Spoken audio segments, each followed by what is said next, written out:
ఇప్పుడు ప్రతి వ్యక్తి ప్రతివారు ప్రతి మనిషి కూడా తన మనసును కానీ అవతల మనసును కానీ తాదాప్యం చెందడం సహజమే. తాదాప్యం అంటే తన ఇష్టమైన పదార్థాన్ని కానీ తీసుకోవటం వల్ల కానీ ఇష్టమైన వస్తువులు చూసుకుని తన్మయత్వం ఆ వస్తువులు అంటే ఒక ఆభరణం ఉంది బాగా మురిసిపోతాడు. ఈ విధంగా తాదాప్యం చెందడం సహజమే.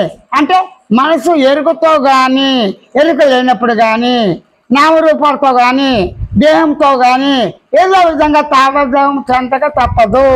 దీనివల్ల లక్ష్యమా లాభమా అంటే ఒక విషయం గుర్తుంచుకోండి. ఏ విధంగా తాదాప్యం చెందినప్పుడు అవన్నీ వచ్చిపోయాయి.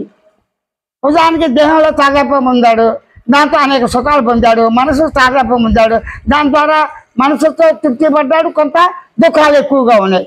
దేహం తృప్తి పడింది, బాధలు ఎక్కువగా ఉన్నాయి. ఆ విధంగా నిద్రాకాలం ప్రతి సంఘటన, ప్రతి ఆలోచన, ప్రతి భావం పంచభూతాత్మక ఈ శరీరంతో పాటు ఈ జగత్తు, ఈ విశ్వము, ఈ నదులు, అరణ్యాలు, సముద్రాలు అవన్నిటితో కూడా తాదాప్యం పొందుతాడు. అంటే ఎలా పొందుతాడు? మన సముద్రానికి వెళ్ళాం అందరం కలిసి, ఆ కెట్లా చూసి తన్మయత్వంతో వెన్నెల్లో తన్మయత్వంతో ఉంటాడు. దానిలో తాదాప్యం జరిగితే వచ్చింది చాలా మర్చిపోతాడుగా. వెనక మంచిది వస్తుందో జరుగుతుందో తెలియదు కదా, మనకు తెలియదుగా.